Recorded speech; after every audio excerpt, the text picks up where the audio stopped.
Bonjour, je suis Clémentine Gallet et je vous accueille sur le premier podcast qui vous parle de maternité autrement. Vous entendrez ici des femmes qui vous transmettront leur histoire de mère, sans filtre. Et grâce à leur récit, vous serez, je l'espère, rassurés, réconfortés et surtout déculpabilisés. Alors bienvenue dans le merveilleux monde d'une maternité décomplexée. Bienvenue chez Bliss. Got no past, got no hope. I got your songs in my mind.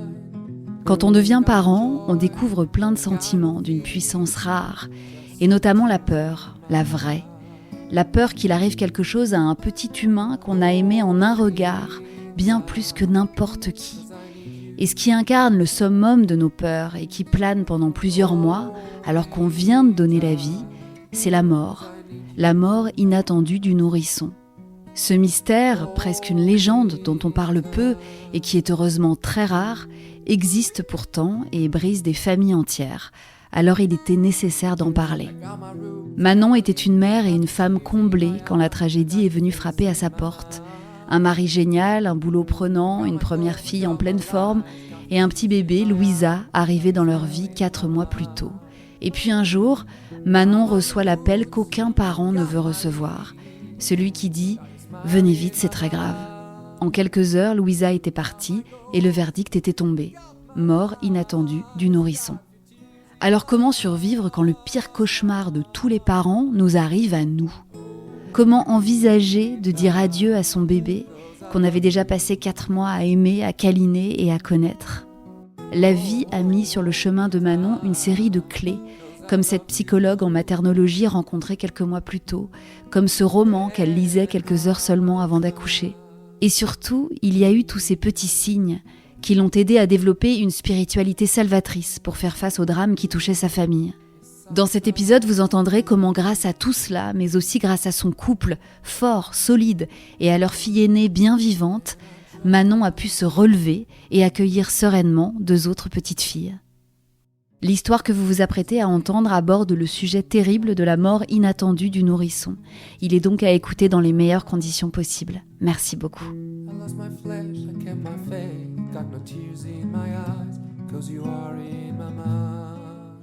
Bonjour Manon. Bonjour Clémentine. Merci d'être là aujourd'hui. Je sais que tu es un petit peu stressée parce qu'on va parler d'un sujet délicat, mais que je te remercie d'avoir glissé dans notre boîte mail. C'est un sujet délicat parce que c'est le cauchemar de n'importe quel parent. Et aujourd'hui, tu es là pour témoigner et pour nous raconter ce qui s'est passé pour toi, pour vous, pour ta famille et comment ça se passe la vie d'après aussi. Parce que heureusement, il y a une vie après les drames. Donc, je vais te laisser te présenter, s'il te plaît, me donner ton prénom, ton nom, ton âge, d'où tu viens, ce que tu fais dans la vie et de qui est composée ta famille, s'il te plaît. Donc, je m'appelle Manon Joliot, j'ai 35 ans. Je suis originaire de Reims, mais j'habite à Lille depuis 17 ans. Je suis notaire et ma famille est composée. Donc ça, c'est toujours la grande question depuis quelques années, qui est quand même parfois difficile à laquelle il est difficile de répondre. Ma famille est composée de mon mari, donc Victor, avec qui je suis depuis 19 ans. Waouh. Voilà. On vient de fêter nos 19 ans il y a quelques jours. Okay. De Romane, qui a 6 ans et demi. De Thelma, qui a 3 ans et demi. De Abigail, qui a 7 mois. Et de Louisa, qui est née donc, en deuxième entre Romane et Thelma, et qui a 4 mois, puisqu'elle aura toujours 4 mois, puisqu'elle est décédée à l'âge de 4 mois. C'est ça. Voilà. Donc, on va parler aujourd'hui de ces 4 grossesses, de ces 4 petites filles, y compris de celle qui n'est plus là, mais qui fait partie de votre famille. Exactement. Aussi. Très joli prénom au passage. Merci. Tu as une Thelma et un Victor dans ta famille, comme moi, c'est marrant. Puisque mon frère s'appelle Victor, et donc c'est des prénoms qui me sont chers. Ouais. En tout cas, donc toi tu connais ton Victor à toi depuis 19 ans. Non, vous êtes mariés depuis 19 ans. Non, on n'est pas mariés depuis 19 ans. On est mariés depuis, ça va faire 12 ans, mais on est ensemble depuis 19 ans et on se connaît depuis 21 ans puisqu'on a été très amis 2 ans avant de se mettre ensemble. En sachant que tu as 35 ans. En sachant que j'ai 35 ans. J'ai 36 ans dans quelques jours. Je continue à rester sur 35 pour... Ouais, ok. Donc vous vous êtes connus au lycée. On s'est rencontrés en première. On a été... amis en première et en terminale, et juste avant le bac, Voilà, on s'est mis ensemble après des mois où nos amis nous disaient que si, il fallait qu'on se mette ensemble, mais non, pas du tout. Mais si, il y a quelque chose, mais non, il n'y a rien. Et puis finalement, il y avait quelque chose. C'est ça. Toi, tu avais envie de quoi à cet âge-là? Tu te voyais te marier, avoir des enfants? Alors, on s'est mariés jeunes, relativement jeunes, parce que j'avais 24 ans. Ok. 2012, donc ça faisait déjà 7 ans qu'on était ensemble. Ouais. Mais pas d'enfants tout de suite. Pour moi, je me suis jamais trop posé la question. C'était un peu un schéma, oui, on aura des enfants, mais pas avant, j'avais dit 29-30 ans. Et alors, quand est-ce qu'est venue l'envie de ce premier enfant? Après des années de voyage, d'études, j'imagine, de début de vie professionnelle, d'installation. Enfin, quand on se rencontre à 16 ans, il y a quand même pas mal d'étapes à franchir. Oui, parce qu'en plus, moi, c'est vrai que j'ai fait des études qui ont duré 8 ans. Et puis, en parallèle de ça, en effet, on voulait continuer de voyager. Alors, je dis pas que c'est impossible avec des enfants, mais c'est différent. La façon dont on le faisait, en tout cas... sac à dos et en mode backpacking. Ouais. Trop bien. Donc ça, c'était très chouette. Vous avez parcouru le monde. On n'a pas parcouru le monde, mais on a bien voyagé quand même. Voilà. Génial. Thaïlande, Costa Rica, Islande, États-Unis, voilà. Trop bien. Donc, très bien. Et mes amis ont commencé un peu avant moi, en 2015, à avoir des bébés, mes amis proches, dont mon filleul d'ailleurs, le fils d'une de mes amies. Qui est vraiment le premier bébé sur lequel j'ai craqué, quoi. Je vois une admiration, voilà. Et alors vous, donc, quelques années après la naissance de ce premier bébé là dans votre entourage, vous vous lancez aussi? Ouais, on se lance après un dernier voyage, entre guillemets. On a fait vraiment le Costa Rica où je me suis dit, allez, c'est parti, on y va. Ok. Et puis, il s'avère que c'est pas quand on décide non plus. On venait d'acheter notre première maison qui était en travaux. Les travaux ont duré 10 mois. Et je suis tombée enceinte 5 jours après la fin des travaux. Donc, on a essayé pendant 10 mois. Donc, la force du psychologique. Je pense que j'en pouvais plus des travaux et qu'il y a eu dès que c'était terminé, il y a eu un déclic. D'accord. Donc, fin des travaux et début de grossesse. C'est ça. Bon, comment elle a démarré cette première grossesse ? Très bien, j'étais dans un contexte professionnel un peu particulier parce que j'ai rencontré à peu près en même temps celle qui aujourd'hui est mon associée. Donc je savais qu'en même temps j'avais une transition qui allait arriver dans les mois d'après qui serait très importante sur le plan professionnel, mais je me suis dit tout en même temps c'est très bien. De toute façon, il y a jamais de bon moment, donc parce que c'est parfait. Montais ton cabinet du coup ? Je m'associais, j'étais salariée jusque-là et j'ai rencontré quelqu'un qui était installé et avec qui je me suis associée. Je dis cabinet, mais c'est une étude. C'est une étude, exactement. Étude de notaire. Exactement. D'accord. Oui, donc c'était tout en même temps. Ouais, oui, très bien. De toute façon, c'est ça, c'est comme ça qu'il faut faire. Faut pas trop se poser de questions. C'est ça. D'accord. Donc gros changement, gros virage de vie et physiologiquement, une grossesse qui s'est passée comment ? Parfaitement. Aucune nausée.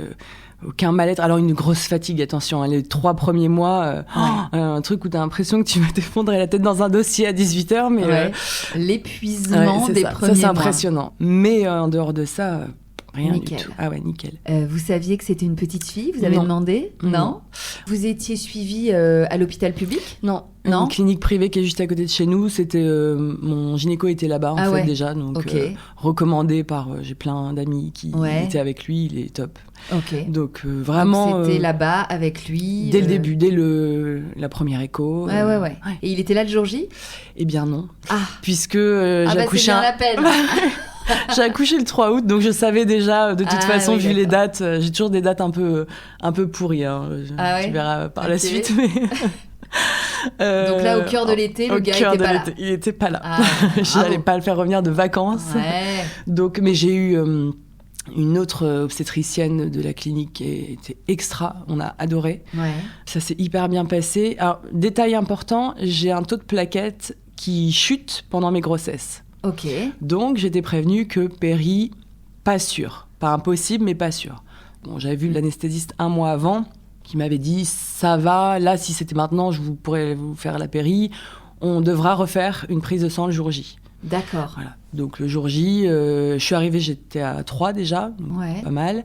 Et du coup, il a fallu attendre, s'installer, le monito. Ils ont fait la prise de sang, ils ont mis un peu le temps, voilà, prise de sang. Et les résultats ont été un peu longs. Ouais. Et c'est vrai que là, je commençais à douiller. Ouais. Et puis, finalement, on me l'a posé et c'était magique. Et puis ça s'est déroulé en 8 heures de temps. Je suis arrivée à 7h30 à la clinique et à 15h30, j'ai accouché. Ouais, génial. Bon, et donc vous avez découvert que ce bébé était une petite fille, une première fille. Vous étiez loin de penser qu'il y en aurait autant derrière. Mais en tout cas, là, c'était une petite fille.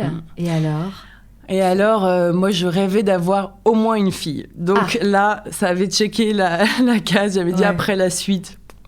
Peu importe, mais voilà, j'ai ma fille.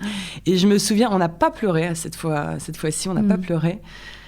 On était scotchés. C'est-à-dire, je me souviens de la réaction on l'a regardé avec des grands yeux en se disant « Waouh, c'est incroyable ». T'avais décidé de l'allaiter ou pas ? Alors, oui, le fameux on verra, je vais pas me forcer. Et puis une fois que tu mets le pied dedans... Même à la maternité, on insiste. Alors, je pense que c'est une bonne chose, mais t'as une culpabilité énorme, en fait. Et moi, ça a vraiment été compliqué. J'ai une peau, a priori, qui n'est pas faite pour ça. On me l'a dit à plusieurs reprises. Une peau ? Ouais, c'est-à-dire que ça part tout de suite en crevasse. Vraiment. D'accord. Très sensible, quoi. Ouais. Et du coup, perte de poids. Aussi perte de poids parce que la deuxième nuit, donc la nuit de la Java, on m'annonce, le berceau, c'est de la déco. Vous n'allez pas dormir. Elle ne va pas dormir. Vous la mettez en peau à peau. Et en fait, elle a dormi toute la nuit. Ah. Ouais. Elle n'a pas fait de nuit de la Java. Je n'ai jamais eu de nuit de la Java sur les 4. Mais non. Non, je pense qu'elles étaient trop... Les exceptions qui confirment la règle, c'est fou quand même. Bizarre. Hein. Je dis pas qu'on n'a jamais eu de mauvaise nuit, mais la nuit de la Java, on l'a pas eue. D'accord. Donc toi, t'attendais ? Donc je n'attendais pas, je me suis endormie. Mais du coup, je l'avais mise en bandeau, peau à peau. Et puis, on s'est endormi à minuit. Et à 6h30, les sages-femmes arrivent en allumant, tu sais, avec ce néon qui tellement sympa. Et alors, à quelle heure c'était la dernière tétée ? À minuit. Pardon, mais vous l'avez pas réveillée ? Non, je l'ai pas réveillée, mais je savais pas qu'il fallait la réveiller. Si, il faut la réveiller. Ouais, mais en fait... c'est un premier, on me l'a pas dit, on m'a dit que j'allais pas dormir. En fait, j'ai dormi, donc... Donc tu t'es fait engueuler. Je me suis fait engueuler, perte de poids du coup. Du bébé. Et forcément, avec l'allaitement un peu pas évident, culpabilité. Et puis le 9e jour, quand la sage-femme elle est repassée à domicile, le poids redescendait. Donc elle a vu mon état, en fait, dès que Roman elle pleurait, je me mettais à pleurer parce que je savais ce que ça voulait dire. Et dès que je la mettais au sein, je pleurais, donc terminé. Oui, un bon gros biberon. Ouais, c'est ça. Et c'était parti pour les nuits, et c'était parti pour plein de choses. Ouais. D'accord. Elle a continué de bien dormir ? Ouais, elle a fait ses nuits à 8 semaines. Les vraies nuits, quoi. Les vraies nuits, le 20h, 7-8h. Ah, ça, c'est pas mal, quand même. Ah ouais, ça, c'est chouette. D'accord. Et toi, t'étais sereine une fois qu'elle était là, dans son berceau, chez vous ? Oui. Après, je pense, comme tout parent, il m'est arrivé d'aller lui coller mon doigt sous le nez pour voir si elle respirait toujours. La première nuit qu'elle a faite, je me souviens me réveiller et dire à Victor... j'ai bien dormi. Je t'ai même pas entendu donner le biberon cette nuit. Il m'a dit, j'ai pas donné de biberon. Et là, je suis tombée de mon lit tellement j'ai couru pour aller voir si tout allait bien. Ouais. Mais sinon, je pense que c'est quand même assez classique. Bien sûr. Sinon, non, mais c'est pour ça que je te demande ça, parce que c'est vrai que quand on se retrouve avec un tout petit bébé à domicile, les premières nuits complètes, c'est hyper flippant en fait, parce que tu dis quoi, il ne s'est pas réveillé. Bon. Et c'est tout à fait normal. Donc, tu as connu ça, mais sans que ce soit un stress pour toi. Non. Et c'était un bébé plutôt tranquille et qui t'a permis donc de reprendre le boulot sereinement quand elle a eu 3 mois. Ouais. Ok, vous la faisiez garder comment du coup ? Par une assistante maternelle qui était juste à côté de mon bureau. Ça s'est très bien passé. Très bien, bon. Et donc, nouvelle vie à 3, nouveau boulot, tout roulait ? Tout roulait. Et tout roulait tellement bien que donc vous avez voulu... réitérer l'expérience ? On a voulu réitérer à peu près c'est 1 an. On s'est dit que là, à partir de là, on peut remettre en route le 2e. Je suis tombée enceinte, elle est du mois d'août. Romane, je suis tombée enceinte en octobre. D'accord. Donc c'était reparti pour un tour. C'était reparti pour un tour. Est-ce que cette 2e grossesse a été aussi idyllique que la première ? Ouais, complètement. Après, elle est passée beaucoup plus vite. Et professionnellement, là encore, ça s'est fait au moment où je m'associais. Parce que la première fois, je changeais d'études. Et en fait, après, tu déposes un dossier auprès du ministère de la Justice et ça met très longtemps. Ça mettait à l'époque très longtemps avant de sortir. Et donc, D'accord. évidemment, tout ça, ça s'est enclenché quand j'étais enceinte. Donc, je suis allée prêter serment au tribunal en vue de m'associer. J'avais un beau petit ventre déjà. D'accord. Voilà. Donc là encore, on était dans une phase de gros changements qui s'enclenchaient. Mais apparemment, ça te réussit. Ouais. Donc, Ouais, ouais, en tout très cas, la bien. première Ouais. fois, ça Ouais. avait été nickel. Ouais. Donc, pourquoi ne pas continuer comme ça? Vous avez gardé la surprise encore? On a gardé la surprise encore. Ok. Même clinique, même clinique. obstétricien? Même obstétricien. Qui était là Qui cette était fois? là. Ah, cool. Qui était là. Alors là, par contre, accouchement un petit peu différent, puisque J+4, il a fallu me déclencher. Bon, déclenchement, on était là. Je lisais un livre, d'ailleurs un livre qui a pris beaucoup de sens après, qui s'appelle Les Thanatonautes de Bernard Werber, qui raconte, c'est les explorateurs de la mort, en fait. Super livre de fiction, mais sur... De science-fiction Ouais, même. de science-fiction, Ouais. sur les expériences de mort imminente. Ouais, Tu sais. ouais. Et ça me passionnait. Je me souviens que même, donc on était pendant toute la journée, le temps que ça se mette en route dans cette salle là sur mon ballon, et je ne décrochais pas de mon livre. Et toutes les sages-femmes me disaient mais vous lisez quoi? Puis le nom il est pas très vendeur, mais ils disaient mais c'est quoi ce truc? Ça a l'air de vous passionner. Je dis ouais c'est génial. Ok. Voilà. Incroyable. Ouais Quand tu mais- relis l'histoire. Ouais, Bon. exactement. D'accord. Ok, donc toute une journée sur ton ballon à bouquiner C'est les ça. Thanatonautes. Exactement. Ok. Et finalement, elle est arrivée au bout de combien de Et temps? finalement à 17h les contractions commencent à se mettre en route, sauf que contraction de déclenchement. Et donc contraction de déclenchement, c'est tout de suite très violent. Ouais. Mais vraiment très violent. Et en fait, ils n'avaient pas fait ma prise de sang pour les plaquettes. Donc, ils l'ont fait une fois que le travail s'est mis en route. Mm. J'étais... là, c'était animal, quoi. C'est-à-dire que c'était... la seule chose qui me soulageait, c'était de pousser des râles? Des râles, ouais, des râles. Alors, Victor raconte toujours la scène en disant qu'on se croyait au salon de l'agriculture, mais je pense qu'il a à peu près raison Ouais. sur ce qui s'est passé. Bah, c'est c'était- même des bruits que je pense que tu n'as jamais réussi à reproduire. C'est ça. hors Je vais pas le accouchement. tenter, là. Non, mais c'est vrai, c'est ce qu'elles disent, hein, Ouais. toutes ces femmes qui ont accouché physiologiquement, sans anesthésie. C'est que tu pousses des sons voilà, improbables, qui sortent vraiment des entrailles, Ouais, en fait. c'est ça. Mm. Donc c'était vraiment douloureux. J'ai pris une douche, j'ai perdu les os dans la douche, là, encore plus fort. Et l'anesthésiste est venu.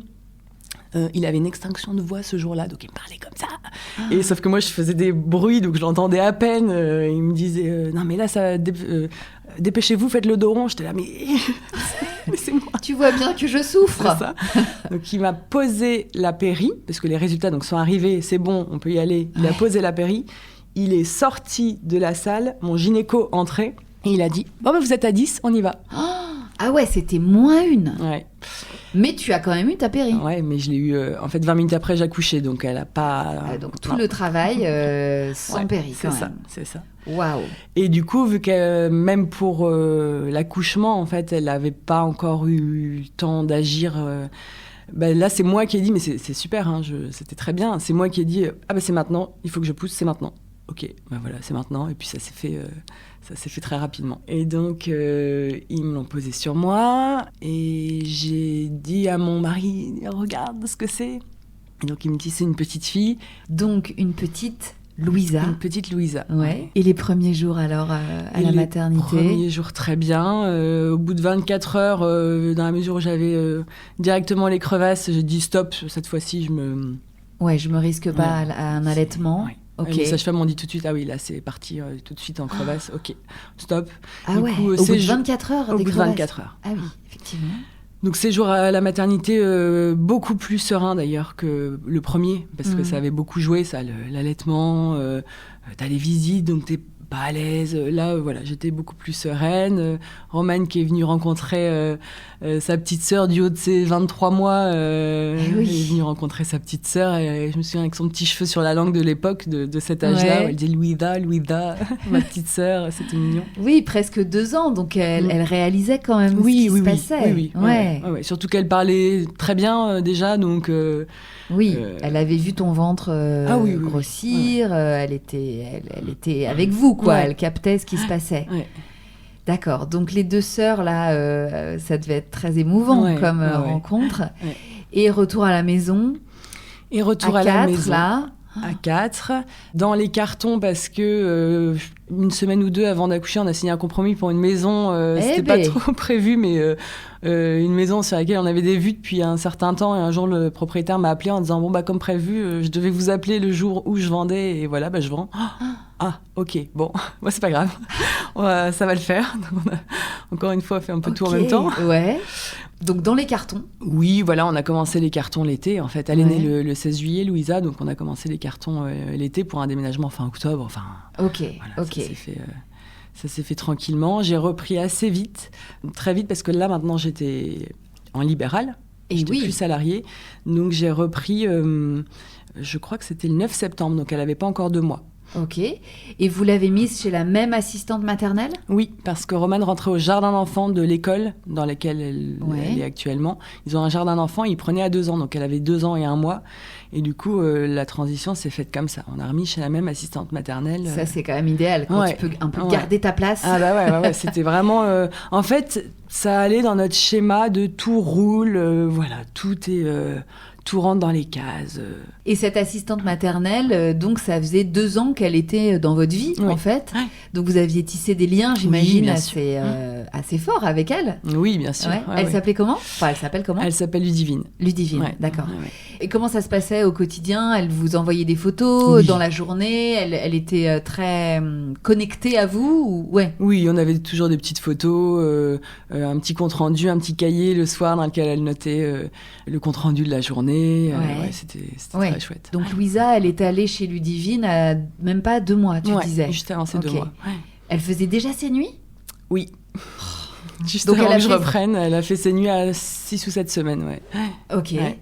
Donc là, en septembre, tu reprends le boulot et tes 2 filles sont gardées toute la journée, en fait. Ouais. Et donc, il se passe encore 2 mois comme ça, où tout roule. Tout roule, tout va bien. Il n'y a vraiment aucune ombre très vite. Au tableau. Aucune ombre. Et puis, les journées devaient passer très très vite, puisque tu étais bien occupée.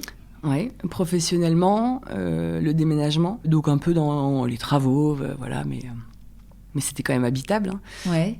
Et puis, un mercredi, le mercredi 20 novembre, Romane, on l'avait mise chez Ludivine, exceptionnellement, ce jour-là, c'était un mercredi, on n'avait pas de mode de garde, elle était aussi chez Ludivine. Et j'ai un appel de Ludivine à 14h, je me souviens de dire, je parlais avec une de mes collaboratrices et je dis, je vais prendre, il doit y avoir un problème de fièvre. Parce qu'elle était fiévreuse ? Non, mais bon, je me dis, si elle m'appelle, de toute façon, ça va être pour soit, un petit bobo ou... Oui. J'ai pas eu le temps trop de me poser la question, j'ai vu son nom, j'ai répondu. Et puis, là, l'appel catastrophique en me disant, il faut venir tout de suite, c'est très grave.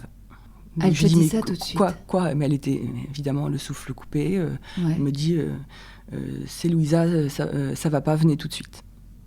L'étude est à 1 minute de chez elle, donc j'ai quand même pris ma voiture. J'ai une collaboratrice qui m'a vue monter, qui a sauté dans la voiture pour venir avec moi. Ah ouais. Ouais. Et puis je suis arrivée, j'ai vu le camion de pompiers. Donc elle avait appelé les pompiers entre-temps. Ouais, qui sont arrivés très très vite. Et puis en fait, je suis arrivée, ils étaient donc en train de... J'ai pas vu Louisa tout de suite parce qu'ils étaient en train de faire un massage cardiaque. Et donc ils m'ont expliqué ce qui s'était passé, qu'en fait... Elle a pleuré. C'était une phase où elle pleurait pas mal à la sieste au bout de 45 minutes. Tu sais, le cycle des réveils, là, elle en faisait un pour les siestes l'après-midi. 45 minutes, elle se réveillait, elle pleurait. Et puis, on la rendormait. Et puis, voilà. D'accord. Donc, elle avait fait ça. Et puis, Ludivine était allée. Elle l'avait rendormie. Et puis, 5 minutes après, elle est retournée voir. Et en fait, elle était retournée sur le ventre. Parce qu'elle dormait sur le ventre ? Non, elle dormait un peu sur le côté, mais elle commençait à se retourner, en fait. Donc, voilà. Elle avait 4 mois, donc. Ouais.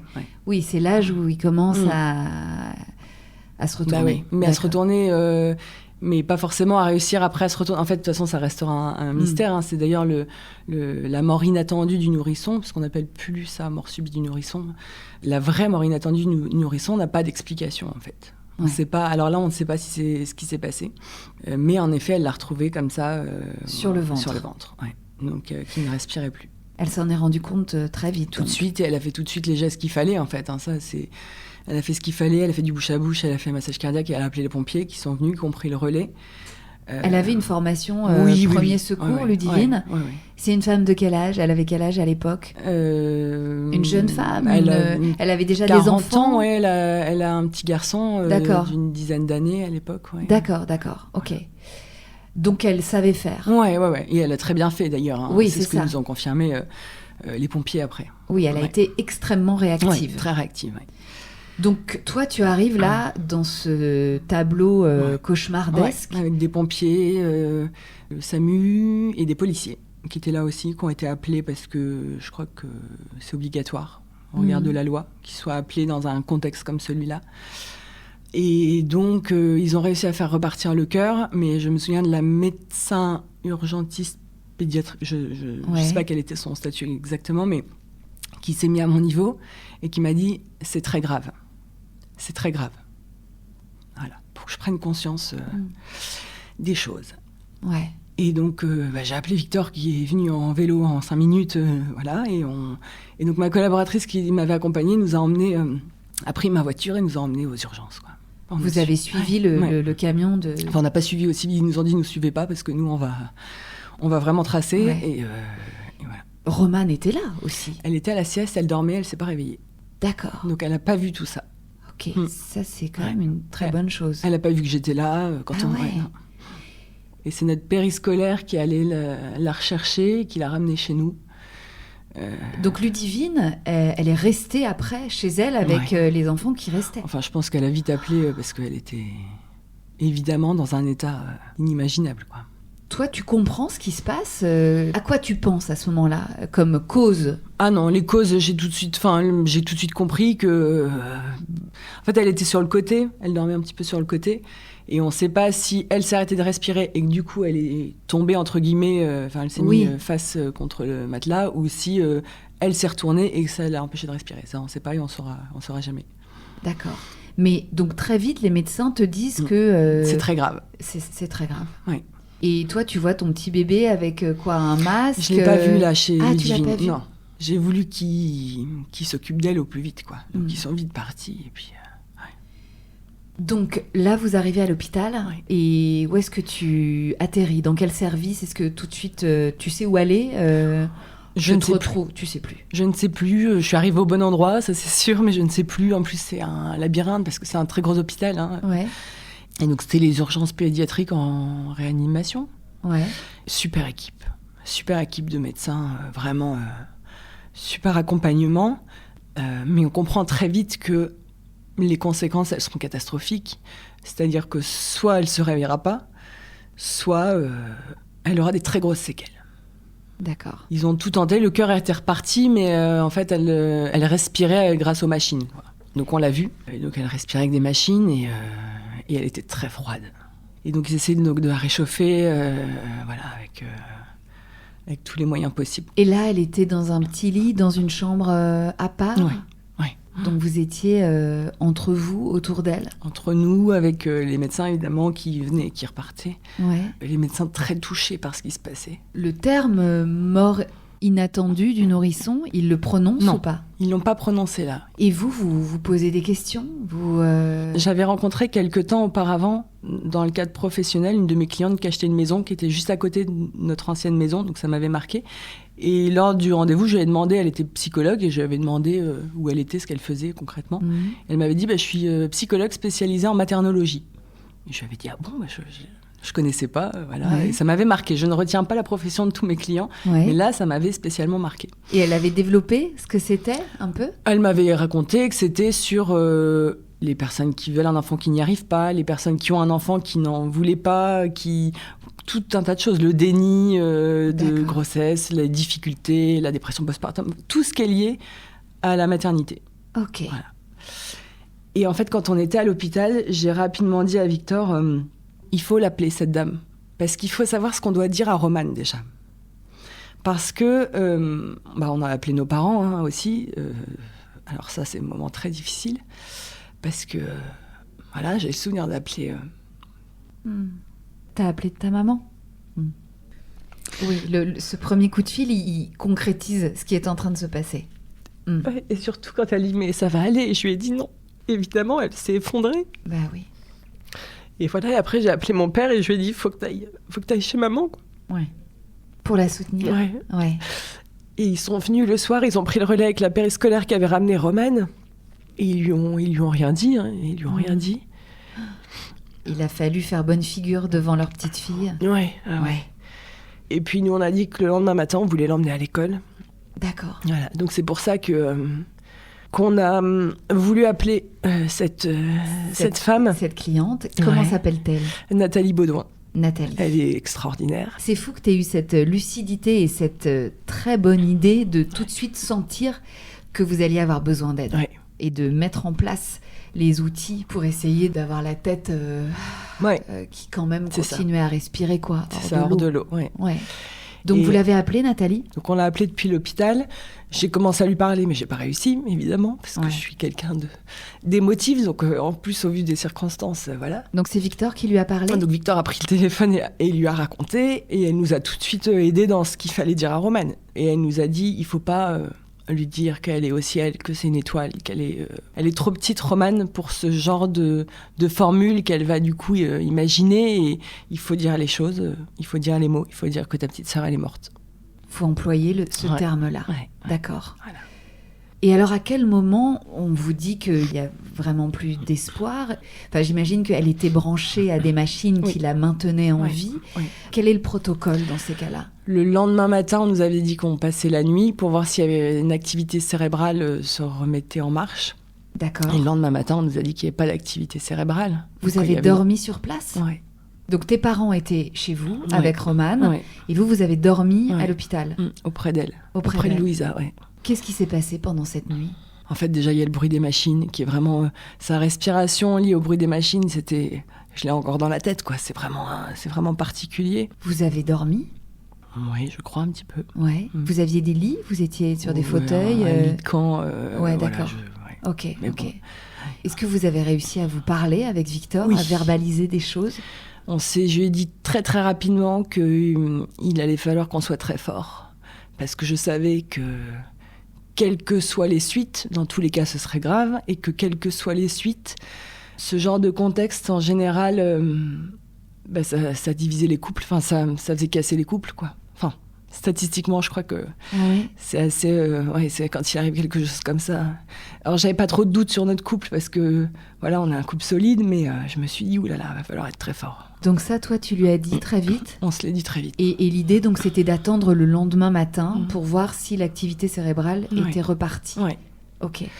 Donc le lendemain matin, déjà, nous, on est partis tôt. Avant qu'on échange vraiment avec les médecins, on est rentré à la maison pour être là au réveil de Romane, pour l'habiller, pour l'emmener à l'école. Ah oui. Ouais. Ok. Donc là, on lui a dit, ta petite sœur a eu un accident, elle est à l'hôpital, c'est grave. Elle avait 2 ans. Je me souviens qu'elle nous écoutait quand même. Je me souviens vraiment d'elle qui hochait la tête, qui nous écoutait pendant qu'on l'habillait. Et puis on l'a emmenée. On l'a dit à sa maîtresse, évidemment, enfin celle qui s'occupait du jardin d'enfants. Et puis on est reparti à l'hôpital. Et puis là, voilà, on nous a dit, non, il n'y a pas d'activité cérébrale. Donc là, elle respire grâce aux machines. Et dans ces cas-là, donc, vous avez la possibilité de décider à quel moment vous la débranchez, c'est ça ouais. Parce qu'il n'y a pas tellement d'autres options. Non. De toute façon, ils nous ont dit, même si une activité cérébrale reprenait là, en gros, ce serait... elle n'aurait pas de vie, enfin, ce serait... Voilà.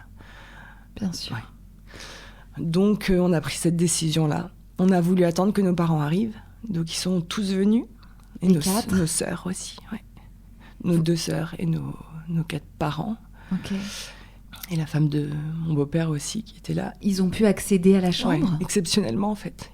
Ils sont allés un par un lui dire au revoir. Parce qu'il faut dire que Louisa donc avait 4 mois. En 4 mois, il s'en passe des choses. 4 mois, c'est beaucoup finalement de coexistence avec un petit être humain. Ouais. En 4 mois, on a le temps de tisser beaucoup de liens, d'avoir une personnalité qui se dessine, d'avoir les premiers sourires. Les premiers sourires. C'est quelqu'un qui a existé dans la vie de votre famille de manière très présente. Ouais. Mon père, il l'appelait le petit Bouddha parce elle dégageait vraiment de la sérénité, quoi. sans cheveux en plus, donc oui. c'était vraiment le petit Bouddha. Le bébé avec plein de bourrelets, plein de replis. Et puis très sereine. C'est vraiment, il l'appelait pour ces raisons-là, parce que il disait, elle dégage quelque chose. De très apaisé comme ça. De très apaisé. Oui, donc elle existait dans la vie de vos parents, de ses tantes. Et donc j'imagine d'autant plus ce que ça doit être, que de dire au revoir à une personne, qui a existé pendant 4 mois dans nos vies. C'était un moment très doux, très apaisé quand on y allait tous les deux. Vous avez réussi à lui parler ? On a réussi à lui parler. On lui a dit au revoir. On lui a dit merci pour tout, pour tout ce qu'elle nous avait apporté, à nous et à sa sœur et à toute notre famille. On a fait venir une personne qui l'a baptisée aussi. Qui l'a baptisée sur place. Oui, extraordinaire. Elle a fait un petit livret personnalisé. Donc on l'avait vu la veille, le soir. Ah oui. Et elle avait pris les informations. Et du coup, on a fait une petite cérémonie juste tous les 3 et avec Louisa. Et elle a lu un extrait du Petit Prince. Elle a lu quelques textes qu'elle avait choisis. Elle avait personnalisé vraiment ce moment. C'était hors du temps. C'est génial d'avoir pu faire exister ces moments-là, à ce moment-là, dans le chaos qui vous a traversé, que quand même vous ayez pu avoir ces souvenirs-là, quoi. Elle m'a donné une petite médaille. Elle a donné la même à Louisa. Elle était dans son cercueil, et du coup, avec cette petite médaille, sa marraine, très rapidement, m'a envoyé aussi une petite médaille qu'elle allait faire graver pour que je la mette avec Louisa dans son cercueil. Et donc, il y a un moment, comment ça se passe ? Vous vous dites avec les médecins, on est prêt pour arrêter les machines. Ouais. Donc, les parents sont allés dire au revoir, on est allés dire au revoir. Et puis ensuite, quand on était là, ils l'ont débranché, on est sortis. Et puis, on y est retourné.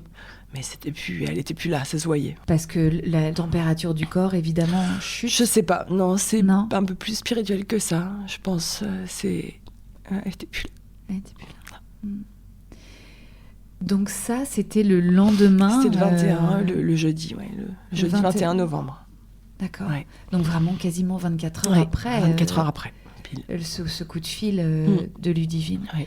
Vous l'avez tenu au courant aussi, Ludivine ? Oui. Ça devait être... Ça a été très dur. Mon mari l'a beaucoup accompagné pour lui essayer de lui enlever la culpabilité qu'elle avait, en lui disant qu'elle n'y était pour rien, et parce qu'elle voulait tout arrêter, ce que je peux comprendre. Elle a dit c'est terminé, je peux plus. Et il l'a vraiment accompagnée, et elle a continué finalement. Elle s'est arrêtée évidemment, mais elle a continué, et c'est très bien. Et sur place, ils nous ont proposé de voir une psy. C'était pas extraordinaire. Voilà, ça a pas matché. Ouais. Je me suis endormie. On était épuisés, mais je me suis endormie. Pendant la consultation. Après, on en a ri parce que avec Victor, immédiatement après, parce que vraiment, c'était... elle nous disait « Ah, ça doit être dur.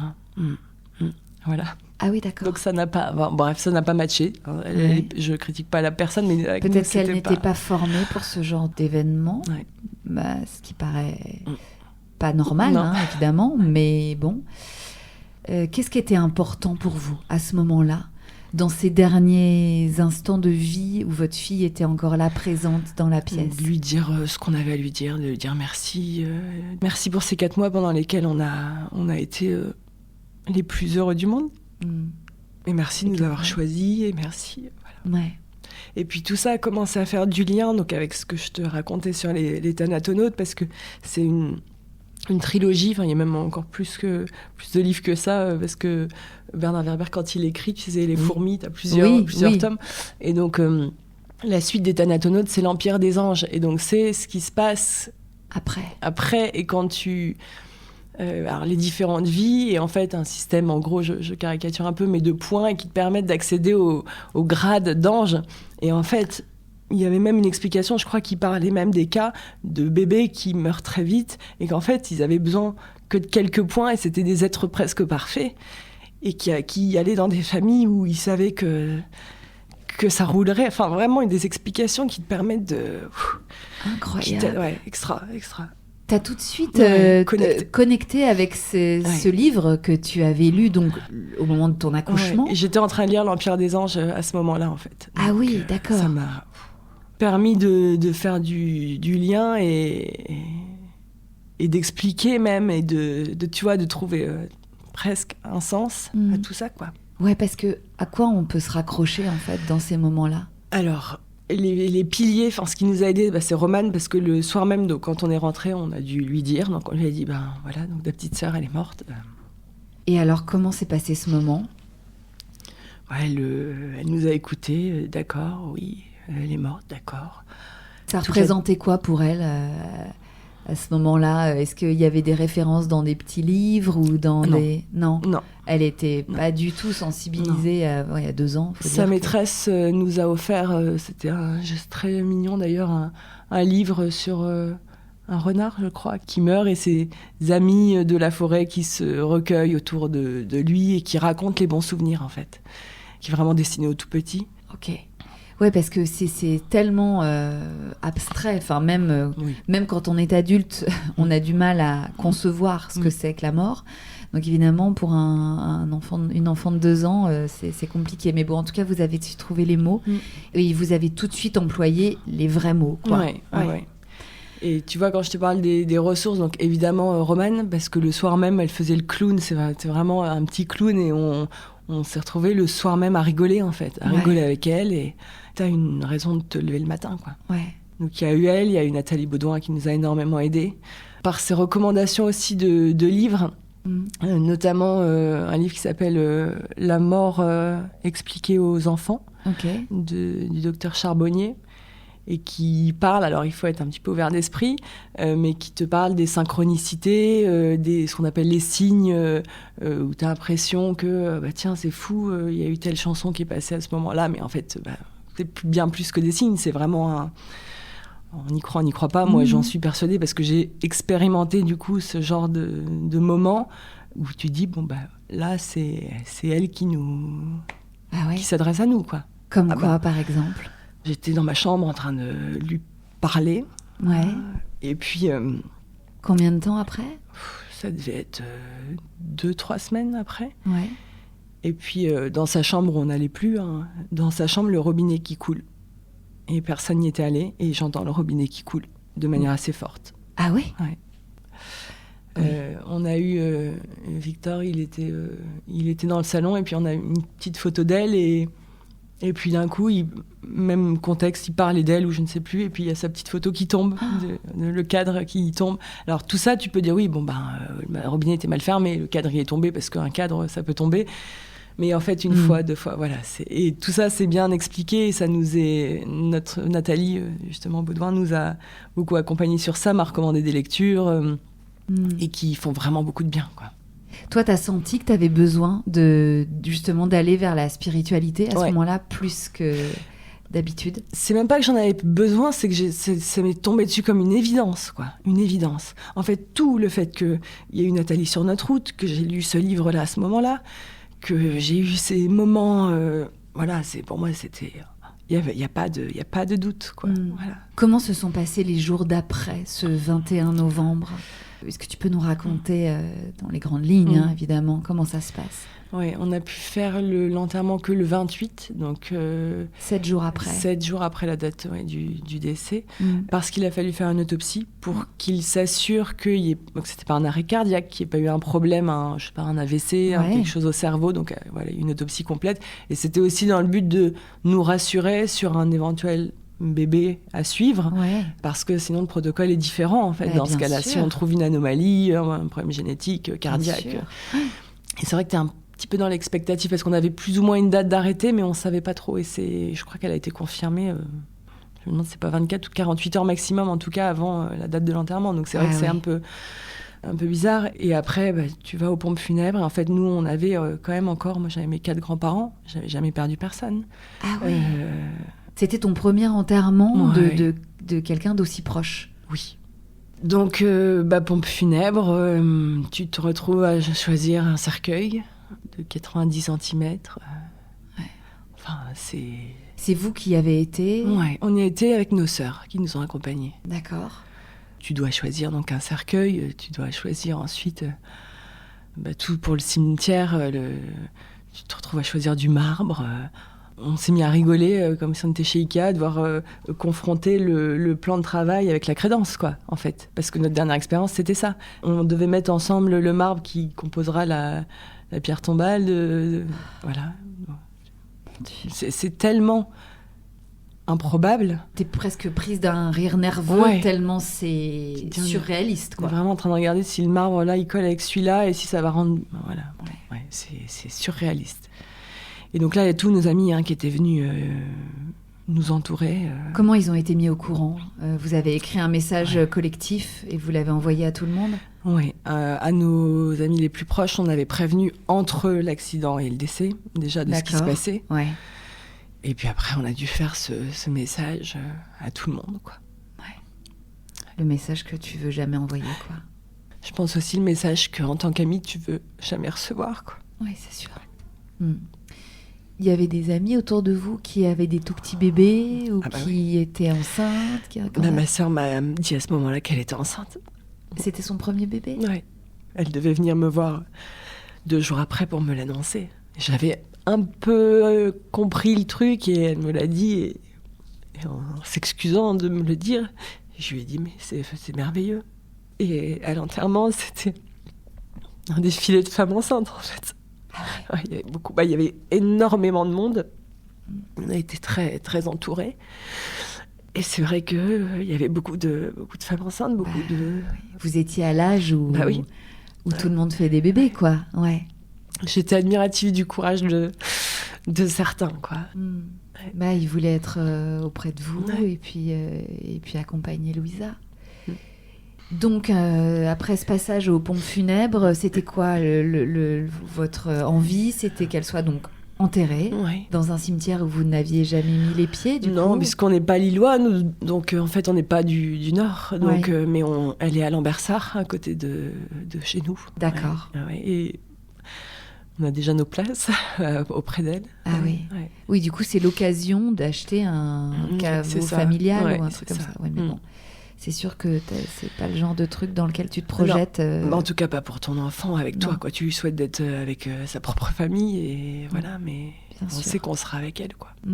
Et donc, finalement, l'autopsie a donné son verdict. Oui, on est retourné à l'hôpital où on avait vraiment été super bien reçus par les médecins qui nous ont expliqué la mort inattendue du nourrisson, le fait qu'il n'y avait pas eu de problème cardiaque, qu'il n'y avait pas eu de problème au cerveau. Pas de maladie génétique, pas d'AVC. Non. Donc la meilleure explication, c'était ce terme de mort inattendue du nourrisson. Et donc pas de suivi pour un futur enfant aussi, une future grossesse. Ça, pas de suivi. D'une certaine manière, c'est quand même... Il y a un endroit où c'est une bonne nouvelle pour vous, pour la suite, quoi. Oui. Et donc là, on est le 28 novembre. Ce jour-là, donc tu disais qu'il y avait beaucoup de monde. Oui, beaucoup de monde à l'église. J'avais écrit un texte qu'ont lu son parrain et sa marraine. Pour nous, en notre nom, en fait. Romane était là ? Non, on n'a pas voulu qu'elle soit là. D'accord. Elle était à l'école. Elle était à l'école, ok. Ouais. Et donc, vous avez pu dire au revoir à votre fille ce jour-là. Ouais. Comment se sont passés les jours d'après ? Comment on vit après une telle épreuve, un tel drame ? De toute façon, la douleur, t'es obligé de la surmonter. Tu peux pas l'éluder, en fait. C'est un passage obligatoire. Ouais. J'ai le souvenir c'est vraiment des tourbillons. C'est-à-dire que d'un coup, tu sens le tourbillon arriver et tu sens que tu es aspiré. Aspiré par les larmes, par la noirceur. Ouais. Et dans ces cas-là, qu'est-ce que tu trouvais comme solution pour reprendre ton souffle ? Il n'y en avait pas. Il fallait subir, quoi. Il fallait se laisser aspirer vers le fond avant de remonter. Ça durait combien de temps ? Ça pouvait durer, je sais pas, une demi-heure, 1 heure, un peu plus. Parfois, on l'a eu en même temps. En fait, dès que moi, je voyais Victor la voir, ça me donnait de la force d'être... Ah oui, de tenir. Ouais. Et inversement. Puis parfois, on l'avait en même temps, donc... Ouais. Vous avez continué de voir Nathalie ? On a continué très longtemps, au moins 1 an, un peu plus qu'1 an. Vous la voyiez ensemble ? On la voyait ensemble, ouais. D'accord. Toujours. Qu'est-ce qui était le plus salvateur dans ces séances ? C'était d'en parler ? C'était d'écouter elle, ce qu'elle avait comme mots à poser là-dessus ? Les deux, parce qu'en fait, ça nous permettait à la fois de nous exprimer des choses, des pensées culpabilisantes qu'on a pu avoir, je sais pas, sur Je me souviens de cette pensée culpabilisante sur le prénom. On s'est dit, mais en fait, c'est le plus beau prénom du monde et il n'existera plus. Enfin, il est gâché. Et l'exprimer, ça fait du bien. Ouais. Et puis l'écouter aussi, donner des explications, parler justement des synchronicités, des choses, des personnes qui sont mises sur notre chemin et qui sont là pour une bonne raison. Et... Oui, donc tu parlais de ces synchronicités, justement, de ces signes que Ouais. tu as ressentis très fort. Est-ce que tu peux nous raconter ce qui t'a aidé au fil des mois à refaire surface et à ce que les tourbillons s'espacent ?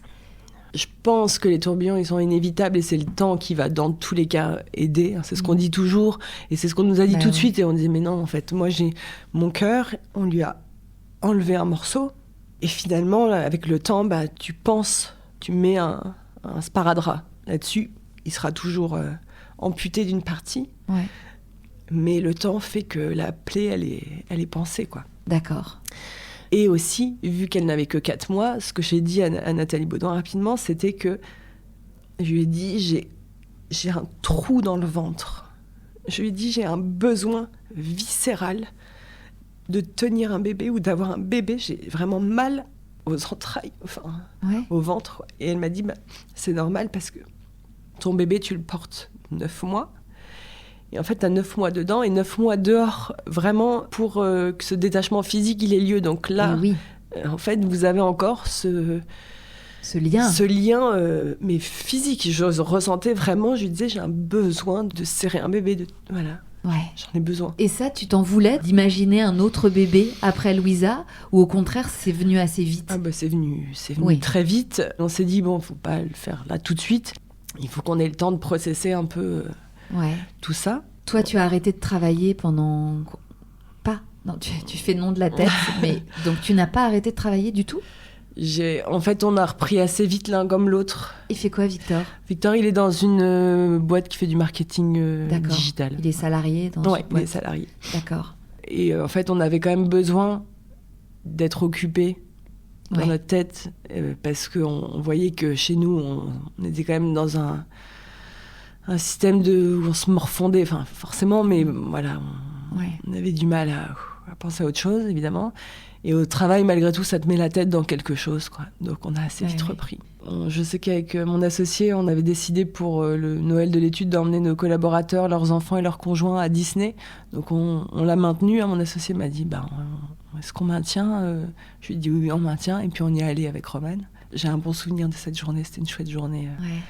Qui nous a permis de profiter avec elle, de faire quelque chose pour lequel elle avait des étoiles dans les yeux. Elle était petite, mais ça fait toujours son petit effet. Même à nous, d'ailleurs. Même à nous. Bien sûr. La vie reprend son cours, en fait. C'est ça qui est dingue. C'est même vertigineux de voir à quel point, finalement, tout le monde continue sa vie, alors que vous, chez vous, entre vos murs, il s'est joué une telle catastrophe.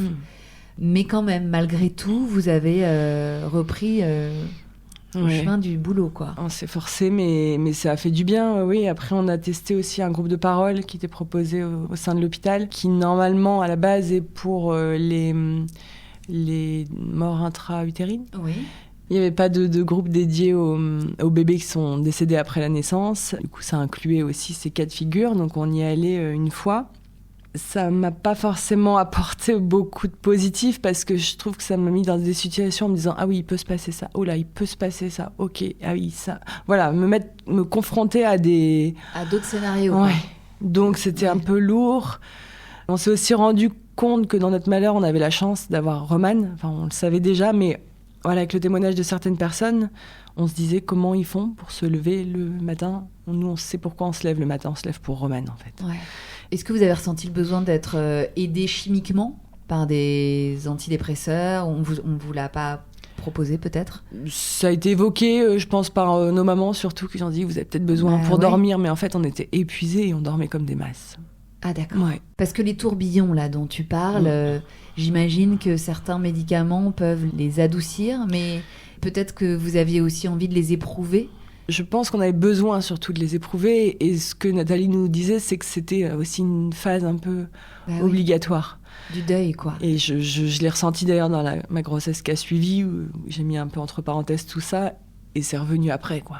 Eh oui. Et en février, on est partis en République dominicaine tous les 3. D'accord. Et ça, c'était vraiment du soleil, du baume au cœur, quoi. J'imagine. Ouais.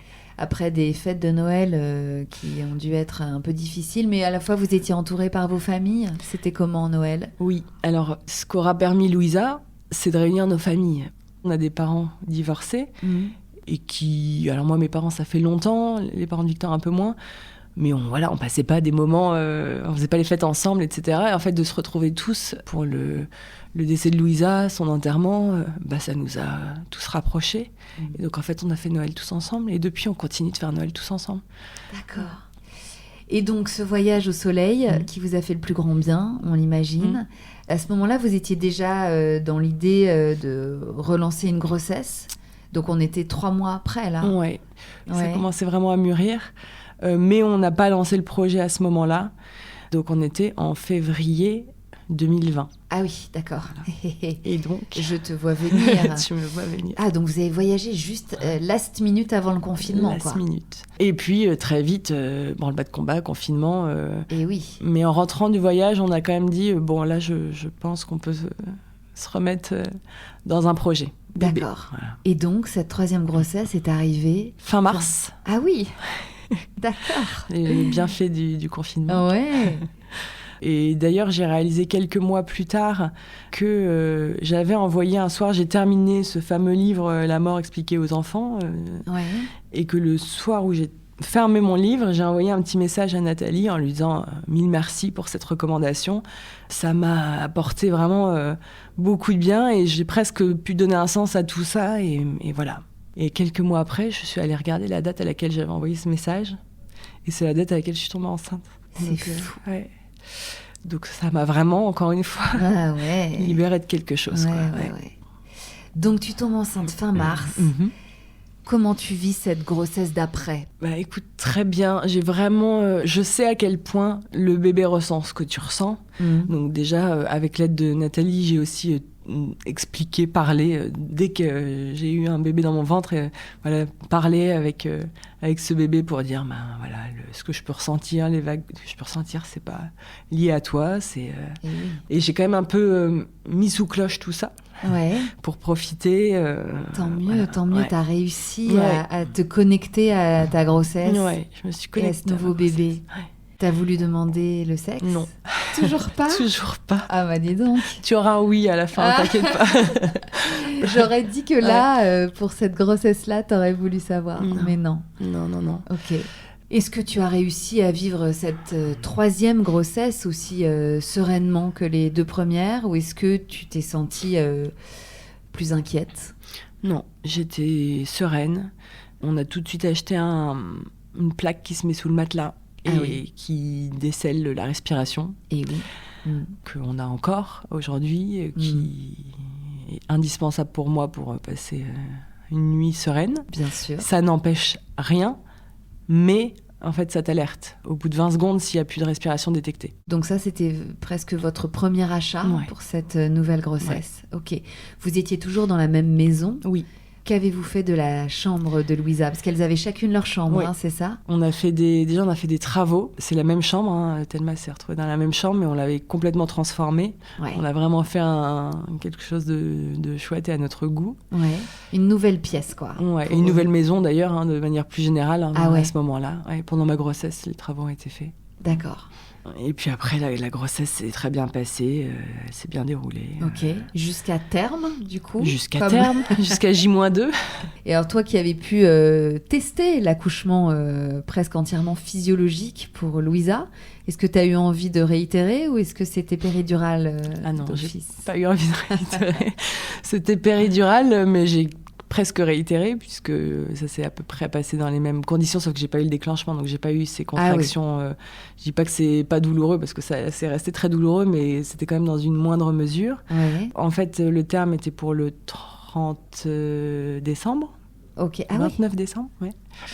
Bébé du Nouvel An. Et j'avais dit, je ne veux pas le 24, ni le 25, ni le 26. Les 3 dates interdites. Après, avant, pas de problème. Et le 26 au soir, contraction. J'ai dit, déjà, c'est un bébé qui écoute bien. contractions. Et puis, on est parti. Je crois qu'on est arrivé à la maternité, il devait être 1h du matin, avec des contractions très rapprochées, toutes les 2-3 minutes. Donc, ils m'ont dit, 3e bébé, ok, il check, vous êtes à 1. Donc, vous allez rentrer. Je dis, ok, je vais rentrer, mais c'est quoi mon signe dans la mesure où les contractions sont toutes les 2 minutes? Ok, on va poser un monito. Ah oui, en effet, les contractions sont toutes les 2 minutes. Non, vous n'allez pas rentrer. Et j'ai fait une demi-heure de ballon. Et après, par contre, c'est parti très vite, quoi. D'accord, génial. Entre vraiment le début du travail et l'accouchement, il y a eu 2 heures. Et puis, j'ai eu la possibilité d'avoir une péri que j'ai eu 30 minutes avant l'accouchement. C'était comment cette 3e rencontre là, après tout ce que vous aviez vécu? Alors déjà c'était pas mon gynéco parce que c'était encore une date sympathique. Il était encore en vacances. 27 décembre. Je le savais qu'il n'était pas de garde à ce moment-là. Et du coup il n'y avait pas forcément le contexte connu, mais en fait l'anesthésiste quand il te pose la péri, il essaie de détourner ton attention en te posant des questions. Ouais. Donc il me dit 3e bébé, alors vos filles elles sont où là? Je me dis merde. Alors que je lui explique. Parce que t'es toujours presque plus gêné de raconter pour la personne qui est en face et qui se prend un truc. Oui. Et je lui dis, Romane, elle est chez nous, mais en fait, voilà. Donc je lui explique, on a perdu notre fille. Et là, ça a jeté un froid. Donc j'ai dit, mais ça va, je vous rassure, ça va, on peut en parler, ça va. Et donc, en fait, ce qui est pas mal, c'est qu'après, on n'a jamais eu besoin de le redire. C'est-à-dire que toutes les équipes, pendant tout le séjour, étaient au courant. Voilà, même les équipes qui roulaient sont arrivées. La transmission a été faite. Ouais. Avez-vous besoin d'un psy, c'est possible? Avez-vous... Voilà, ça c'était quand même assez bien fait, donc c'était pas mal. Et du coup, c'était énormément d'émotions. C'est moi qui vois cette fois-ci le fait que c'était une petite fille. Est-ce que tu as pris ça comme encore un signe de Louisa? Est-ce que tu t'es dit, voilà, je suis faite pour avoir des filles? Oui, peut-être, mais j'étais très contente d'avoir une fille. Parfois, on m'a dit non, mais les choses seront bien faites, ce sera un garçon. Non, c'est pas les choses sont bien faites, en fait. Tout, voilà, il n'y a pas de. J'avais pas besoin que ce soit un garçon pour avoir une rupture avec. Voilà, je savais que c'était 2 bébés distincts. Le travail psychologique avait été fait. Donc, vous étiez prêt vraiment à accueillir ce nouveau bébé qui ne remplaçait pas celui que vous aviez perdu. Et donc Thelma était là. Et l'histoire de son prénom aussi, elle est chouette dans les signes, tu vois. C'est Victor un jour qui me l'a suggéré et je l'avais pas beaucoup entendu, moi, ce prénom. À Lille, il y en a pas beaucoup, a priori. Ouais. Et c'est vrai qu'on n'en avait pas autour de nous, je l'avais pas beaucoup entendu. Et donc j'avais dit, ok, j'aime beaucoup, il faut que je l'intègre, mais j'aime beaucoup. Et puis... quelques jours après, je sais plus, on voit un spectacle de Baptiste Le Caplin, je sais pas si tu vois. Ouais, très bien. Et puis il parle et dit, ma fille Thelma, alors on se regarde, je dis, c'est fou quand même, je l'entends jamais, et là, voilà. Ok, et puis on va annoncer à des amis que je suis enceinte, et ces amis venaient d'avoir un bébé 3 semaines avant. Et donc je leur annonce et ils me disent c'est formidable, et puis ils me donnent le livre des prénoms en disant tiens, on en a plus besoin, à ton tour, quoi. Et chez eux, comme ça, je le prends et je l'ouvre à une page. Je le referme. Je leur dis, non, c'est bon, merci, j'en ai pas besoin. Donc, je l'ai ouvert à la page de Thelma. Incroyable. Donc là, j'ai dit, en fait... j'ai su que c'était une fille, au fond de moi, ça. Ouais. On n'a pas su, on n'a pas demandé, mais je l'ai su de cette manière-là, parce que j'ai dit, en fait, c'est pas possible d'avoir ces signes-là si derrière, c'est pour avoir un garçon. Non. Là, c'était Thelma qui arrivait de manière évidente. Ouais. Et puis, on l'a pas forcément conscientisé, en tout cas... le lien avec Louisa, en fait, Thelma et Louisa, et voilà, on nous l'a dit, parfois on a dit très beau clin d'œil, et on a fait oui. Ah mais oui, bien sûr. Thelma et Louisa. Voilà. Donc, Bon, et alors, ce nouveau bébé dans tes bras là, est-ce que il a rempli ton cœur, ton corps, comment tu l'as ressenti ça? Ouais, c'était vraiment un très chouette moment après naissance. Victor, il avait 1 mois de congé paternité. Ok. Donc ça, c'était chouette. On était en janvier, tu vois, vraiment. Moi, j'avais eu des bébés d'été, août et juillet. Oui. Et là, on se retrouvait vraiment dans un cocon chez nous. C'était vraiment rempli de douceur et d'amour. Et Thelma était un bébé d'une extrême facilité. C'est-à-dire qu'à 2 mois, j'ai dit à Victor, c'est fou, je crois que je l'ai entendu pleurer 4 fois, ou 5 peut-être. Ah ouais. Elle ne pleurait jamais. La nuit, parce qu'elle n'a pas non plus fait ses nuits à 2 jours, elle a fait ses nuits très rapidement. un Très mois et demi. rapide. Mais oui. même quand elle se réveillait la nuit, donc elle avait son petit berceau à côté de nous et on entendait. Donc elle se réveillait, elle mangeait, on la reposait, éveillée, elle se rendormait. Et je me suis même dit, un moment où elle est venue dans un contexte particulier, elle s'est dit, je vais faire ma petite place dans ce contexte. Je me suis dit, mince, j'espère que ça va pas être un enfant trop renfermé, en fait. Mais il n'y a pas de problème aujourd'hui. Avec le recul, je me dis... Tu es rassurée. Ouais, je suis rassurée. Ça va être très, très câline. Elle a un gros besoin de câlin tout le temps, mais tout le temps, très câline. Avec tout le monde, hein, enfin avec tous les proches. Mais tu en avais besoin aussi, ouais. non ? Ouais. Et elle continue à l'être aujourd'hui. Donc c'est toujours... Mais c'est vrai que c'était vraiment un bébé. Roman était très facile, Louisa était très facile, mais là, on parle d'autre chose, quoi. Ah ouais. Et justement, est-ce que tu ressentais le besoin de la porter plus, de l'avoir plus contre toi, de la surveiller ? Alors, elle a dormi avec nous là où Roman et Louisa avaient dormi 1 mois avec nous, et puis après, elles étaient dans leur chambre, parce qu'un bébé, ça fait des petits bruits de phacochère qui t'empêchent un peu de dormir. Là, on l'a gardée jusqu'à 4 mois et demi, en fait. Il y a eu cette barre psychologique des 4 mois à passer. Bien sûr. Est-ce que j'ai pas voulu être non plus trop sur elle et trop la couver, mais pas spécialement en tout cas. Ouais, vraiment, t'arrivais à respirer, justement, à avoir une vie normale, à penser à autre chose. Ah ouais, tu la posais tellement facilement que en fait, je la prenais sur moi pour des câlins, mais sans exagération, quoi. D'accord. Voilà. Donc elle était dans son petit lit avec cette planche que vous glissiez sous son petit matelas et qui bipait en cas d'inactivité respiratoire, c'est ça. Est-ce que c'est pas des objets qui te font des fausses alertes ? Alors, tu en as forcément à partir d'un certain âge, mais quand ton bébé se déplace et va ou glisse en bas du lit, et tu sais, la plaque, elle doit faire, 80 cm, même pas. Dans son berceau, ça va, il fait la taille du berceau, il n'y a pas de sujet. Oui. Mais quand tu le mets dans son lit à barreaux, elle monte tout en haut. Tu sais, quand tu as un certain âge, elle se met dans un coin. Ouais. La première fois où en pleine nuit, le truc se met à sonner... Tu cours et là tu la vois en boule dans son du lit, tu dis tout va bien, et à la fin on avait ce truc là où ça sonnait, on se mettait des coups de coude, vas-y toi, non vas-y, non, parce qu'on savait que c'était en fait qu'on continuait à la mettre et qu'il fallait plus parce que elle bougeait trop, elle était trop grande, elle grimpait. Mais le mort subit du nourrisson, c'est jusque 1 an voire plus. Et c'est vrai qu'on avait Nathalie nous avait raconté une de ses patientes qui avait eu un bébé à 9 mois, qui avait vécu ça avec un bébé de 9 mois. Et il n'y a pas de grade dans l'échelle de l'horreur et de la tristesse. Et voilà, mais je me dis, mais à 9 mois, plus tu partages de choses, plus ça doit être encore plus lourd, quoi.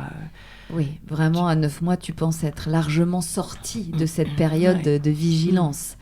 Est-ce que avec Thelma, vous avez fait en sorte qu'elle ne puisse pas dormir sur le ventre ? Est-ce que ça, la position allongée, vous la caliez, je sais pas, pour qu'elle ne se retourne pas ? Non, Louisa avait besoin d'être un peu sur le côté. Donc c'est vrai que ça, il y a pas eu de côté, il y a pas de sujet. C'est sur le dos. Et puis on a eu un babyphone avec caméra et puis on regardait, quoi. Après on dormait la nuit avec cette plaque, ça nous permettait de dormir la nuit. Ça n'empêche rien, mais ça te permet de dormir la nuit en fait. Et alors, comment c'était cette nouvelle vie à 4 ? Et surtout, comment Romane, elle a accueilli cette nouvelle petite sœur ? Est-ce qu'elle a verbalisé des choses ? Est-ce que vous la sentiez inquiète ou pas ? À la naissance de ma nièce, qui est née en juin, donc 6 mois plus tôt que Thelma, quand elle est née, Garance, Romane nous a dit mais du coup, là, elle est née, mais elle va mourir. Donc on lui a dit non, ce qui s'est passé avec ta petite sœur, c'était un accident, ça n'arrive pas. C'était un accident, donc non, Garance, tout va bien, c'est un bébé qui va grandir. Voilà, c'était un cas. En fait, pour elle, c'était un peu ça, un bébé, ça arrive, pouf, et puis ça disparaît, quoi. Et oui. Mais donc, du coup, elle l'a pas verbalisé à la naissance de Thelma, mais plutôt à la naissance de ma nièce. D'accord. Tu vois, et donc, elle a accueilli cette nouvelle petite sœur... du haut de ses 3 ans et demi, donc avec un peu plus de maturité et du coup beaucoup plus consciente des choses. Et c'était tout de suite, elle a passé son temps à lui faire des bisous et des câlins. Tout le temps. Il fallait la décoller même d'elle. C'était vraiment scotché à sa petite sœur, quoi. Vous faisiez exister Louisa au sein de votre famille. Oui, on continue d'ailleurs toujours, on a toujours des photos. Alors, c'est pas un mausolée. Ce que Nathalie nous avait dit aussi, il faut pas non plus donner une importance telle que Roman se dise qu'on a plus d'importance quand on est mort que quand on est là, quoi. Ouais, Donc c'est juste qu'on a important avec plein de photos et il y en a d'elle partout. Enfin, autant que un peu moins que Roman quand même. Roman en a beaucoup. Mais voilà, il y a ces photos qui sont là chez nous. On en parle.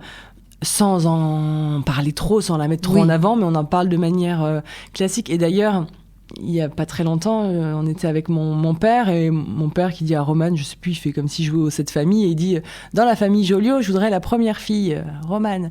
Dans la famille Joliot, je voudrais la deuxième fille, Thelma. » Et Roman, elle dit « Bah non, papou, la deuxième fille, c'est Louisa, c'est pas... » Et ça, j'ai trouvé vraiment ça chouette. Ah ouais. Ouais.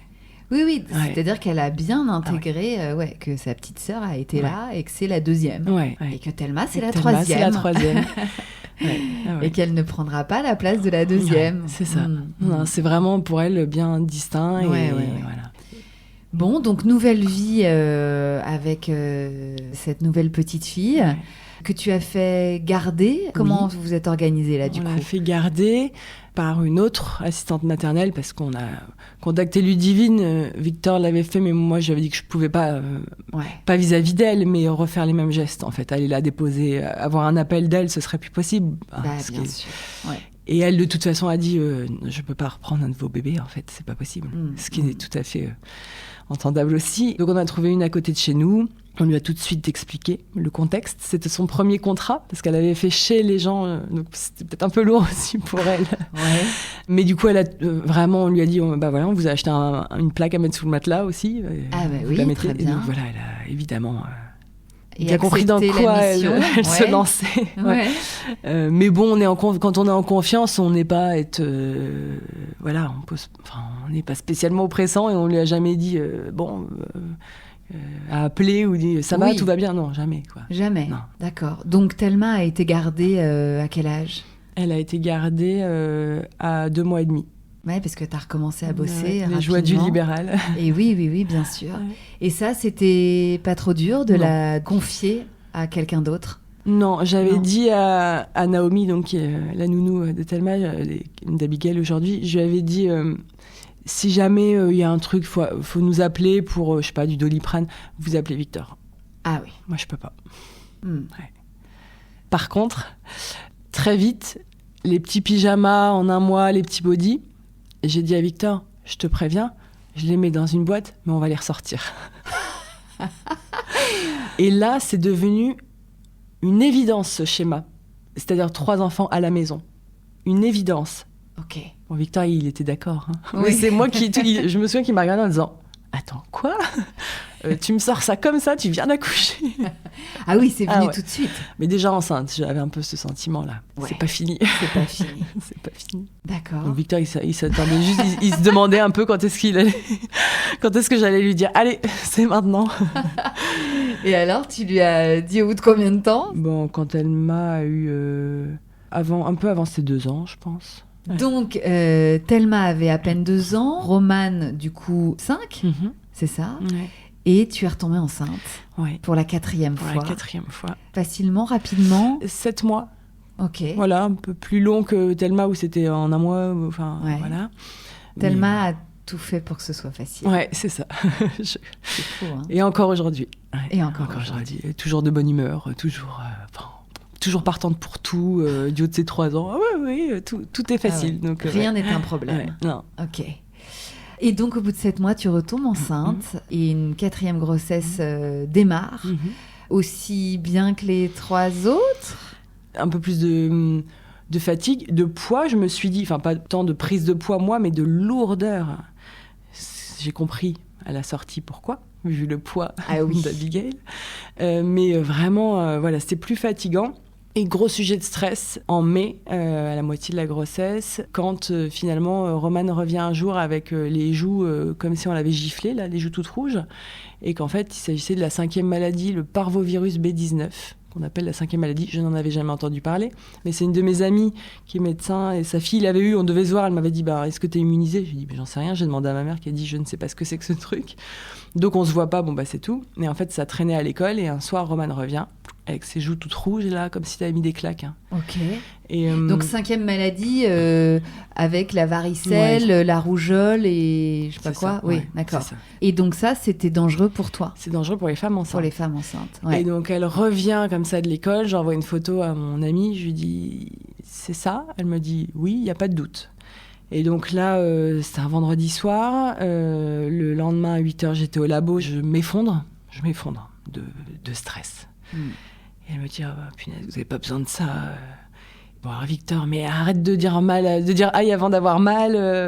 Voilà, il est toujours très comme ça, mais je lui dis mais enfin. Tu vas sur Internet, tu lis et tu arrives à malformation, mort fétale, voilà, tu arrives à tout ça, quoi, forcément. T'étais enceinte de combien, toi, à ce moment-là? 4 mois. D'accord. Ouais.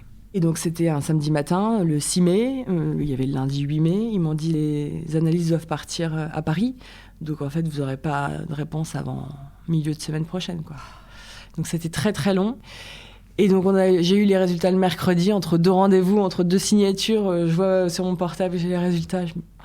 Je regarde et en fait, j'ai eu le meilleur résultat possible, qui était celui du fait que j'étais immunisée. J'étais immunisée donc, contre cette maladie inconnue. Ouais, c'est ça. Mais donc, bien heureusement. Sujet, quoi. Voilà, on tournait la page. Mais c'est vrai que ça m'a fait un bon coup de stress. Mais sinon, je suis allée encore une fois jusqu'au bout. 15 jours avant... J'étais encore en rendez-vous. Ah ouais. Et puis, alors, on a demandé le sexe.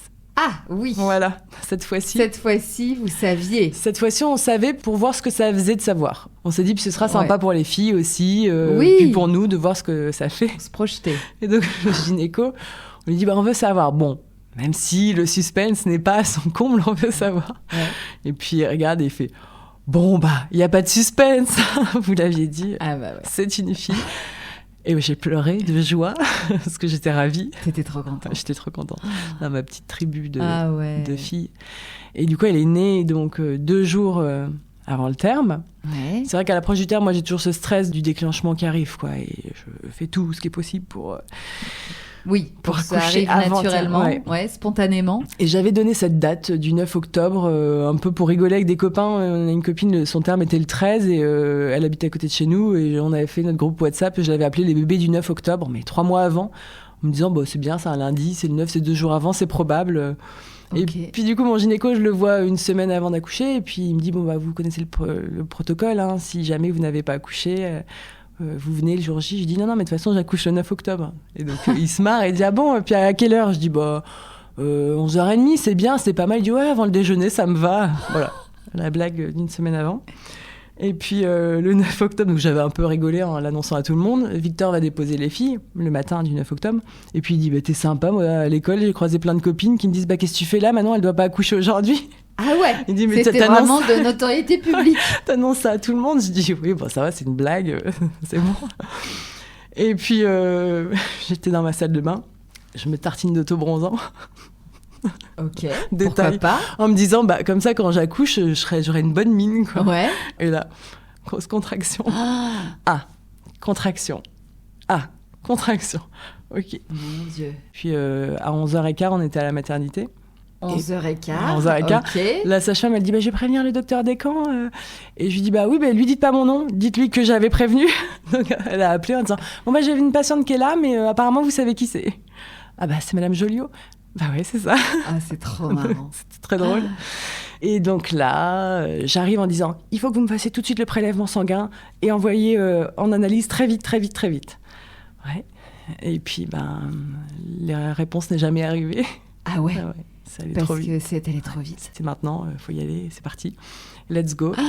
Et puis, mon gynéco est arrivé à ce moment-là, il m'a dit super, vous êtes très ponctuelle. C'est fou, quoi. Il était donc 11h30, du quasiment, coup, peut-être 40. J'ai accouché à 12h27. Et puis, t'avais programmé ton corps, quoi. J'avais programmé, avec un teint allé, parce que j'avais eu... Et ça pue, Victor, il me dit, ça pue l'auto-bronzant. Voilà, mais t'avais le glow. J'avais le glow. Voilà. Mon Dieu.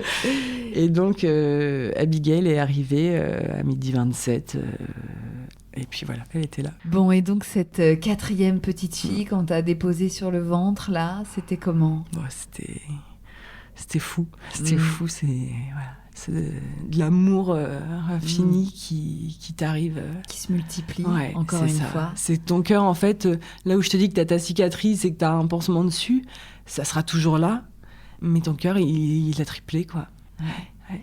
Et là, vous vous êtes senti au complet avec cette 4e naissance. Ouais. Retour à la maison à 5. Comment ça s'est organisé tout ça ? C'est assez récent encore, puisque Abigail a 7 mois seulement, c'est ça ? 7 mois, là.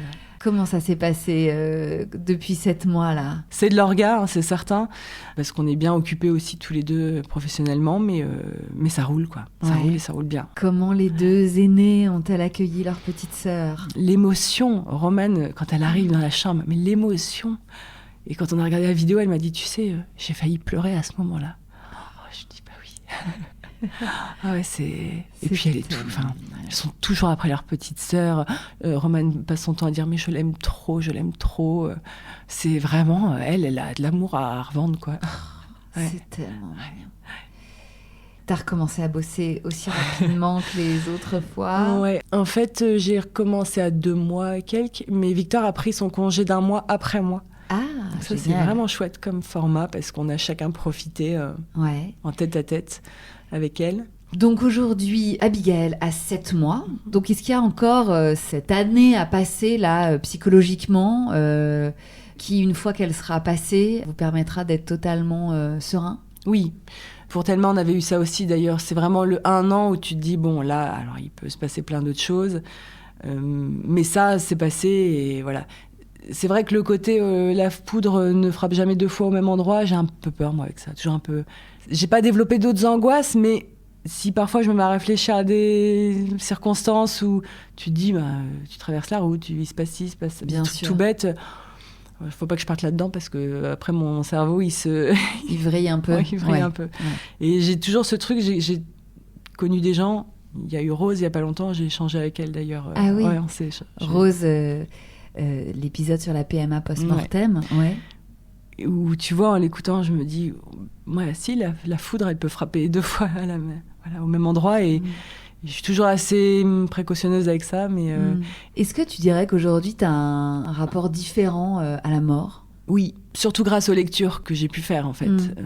Je sais qu'il se passe d'autres choses derrière et que c'est des choses chouettes. Ça n'empêche d'avoir des angoisses sur les filles et qu'il leur arrive quelque chose et ce serait une... Enfin, je m'en remettrais pas. Après, j'aurais eu le même discours avant en disant si je perdais un enfant, je m'en remettrais pas. Et puis, t'arrives à trouver une force inconnue qui fait que tu surmontes. Mais malgré le fait que ça m'angoisse toujours et ça me fait très peur, la mort de perdre mon mari, mes enfants, mes proches, je me dis quand même que je sais que derrière, il y a quelque chose d'autre, quoi. Ouais, ça t'en est persuadée. Ah ouais, j'en suis persuadée. Abigail, est-ce que comme pour Thelma, tu lui as raconté l'histoire de sa grande sœur ? Ouais, quand elle était dans mon ventre, un petit peu, ouais. En fait, c'est pour ça aussi que je suis à ton micro. C'est pour les filles, pour Romane, pour qu'elle entende toute l'histoire, parce qu'elle n'a pas eu cette histoire-là. Je ne l'ai jamais racontée à personne, dans autant de détails, en fait. Bien tu sûr. vois, tout ce qui s'est passé, on a plein de proches qui ne sont pas au courant de tout ce qui s'est passé à l'hôpital, tout le process. Donc, mais si je le fais, c'est pour les filles. Pour qu'elles aient une trace de ça, quoi, qu'elles puissent l'écouter un jour. Ah oui, qu'elles comprennent donc par quel mouvement psychologique, même physique, vous êtes passé, puisque on le ressent aussi physiquement. Ah oui. Ce trou-là dans le ventre dont tu parlais, cette amputation du cœur, c'est ça. C'est très concret physiquement. Ah aussi. oui, c'est très concret physiquement. En tout cas, j'ai l'impression que ni l'un ni l'autre, ni Victor ni toi, vous n'avez vraiment sombré dans une dépression. Dépression, non. J'ai mis sous cloche, comme je t'ai dit, pendant que j'étais enceinte de Thelma, un peu tout ça. Et en fait, quelques mois après sa naissance, j'ai eu l'impression un peu de partir dans un truc un peu sombre. Et je suis retournée voir Nathalie et je lui ai décrit en me disant, je pense que c'est une dépression postpartum. Et elle m'a dit, non, au vu de ce que vous me dites, c'est pas une dépression postpartum. Et on a parlé ensemble et en fait, c'était tout ce que j'avais mis sous cloche pendant la grossesse. Et en fait, t'es obligé de le vivre, ce truc-là, tout ce process qui est liée au deuil. Et en fait, c'est ressorti après, quoi. Et une fois que je l'ai compris, je l'ai accepté. Et puis après, ça a été. Qu'est-ce que tu aurais envie de dire et de transmettre de cette épreuve à d'autres parents qui seraient soit dans la crainte ou dans l'expérience de ce que vous avez vécu, peut-être pas exactement de la même façon, mais la perte d'un enfant. De se faire accompagner, en fait. Trouver ce qui leur va, mais nous, vraiment, cette Nathalie, c'est vraiment ce qui nous a énormément aidé, ça, et puis les lectures. Chacun trouve, moi, on va peut-être m'entendre en disant, mais ce qu'elle raconte avec ces trucs du robinet, c'est... Mais voilà, c'est des choses qui nous sont arrivées, qui prennent un sens, et qui, voilà, c'était nos ressources, quoi. Enfin, c'était ma ressource pour le coup, assez personnelle, celle-là, la lecture. Parfois, j'ai des amis qui m'ont raconté des anecdotes, une horloge qui s'arrêtait à l'heure du décès de la maman d'un ami, et qui me dit, c'est fou, hein, la coïncidence. Bah, non. C'est pas une coïncidence. Non, c'est pas une coïncidence. Ah bah oui, non, mais c'est certain. Ouais. Voilà, c'est des petites choses comme ça. Ouais, mais je peux totalement le concevoir, le comprendre. Il y a quand même beaucoup de récits qui racontent comme ça, des signes qui sont quand même, plus ou moins énormes, mais il y en a des énormes, vraiment. Ouais. Donc, il y a de quoi y croire. Ou les interpréter après. C'est chacun. Il y en a qui vont te dire oui, c'est normal, à ce moment-là, il s'est passé ça, et toi, tu vas te dire non, moi, je le vois comme. Bien sûr. Et puis, c'est aussi en fonction de ce dont la personne a besoin aussi pour être réconfortée, pour se sentir aussi accompagnée de la personne qui n'est plus là. Ah oui, bien sûr. Et ça aide, en fait. On va ça aide chercher beaucoup. ce dont on a besoin. Exactement, aussi. Bon, écoute, je pense qu'on arrive au terme de ton histoire, de votre histoire, parce qu'elle n'implique pas que toi. Mais merci infiniment d'être venu déposer tout ça pour toutes celles et ceux qui t'écouteront, et puis pour tes filles, comme tu disais, pour vos proches, pour Victor, pour Nathalie, qui est psychologue en maternologie. Ça, c'est vrai que ça peut être une bonne personne ressource à avoir autour de soi dans des moments comme ça. On l'embrasse, on la salue. Et puis, on embrasse évidemment toute la tribu autour de toi. Spéciale dédicace à Victor, Romane, Thelma et Abigail. Et puis Louisa, évidemment, qui était là. Évidemment, avec nous. Avec nous, évidemment. Merci pour toute cette force que tu nous as envoyée aujourd'hui. Et puis, d'avoir accepté de raconter tout ça. Désolée de t'avoir fait replonger dans ces heures très pénibles, sombres. Mais aujourd'hui, j'ai l'impression qu'il y a beaucoup de lumière dans ta vie, et ces 3 petites filles qui sont là, bien vivantes autour de toi, et qui te le rendent bien. C'est ça. Merci à toi de m'avoir permis en fait de raconter toute cette histoire et de revivre ces moments. En effet, c'est pas forcément ce qu'il y a de plus heureux à revivre, mais ça fait aussi du bien pour moi, d'ailleurs, d'en reparler, et de raconter tout ça. Merci Manon, et belle vie à vous tous. Merci Clémentine. Au revoir. Ciao. Au revoir. À bientôt.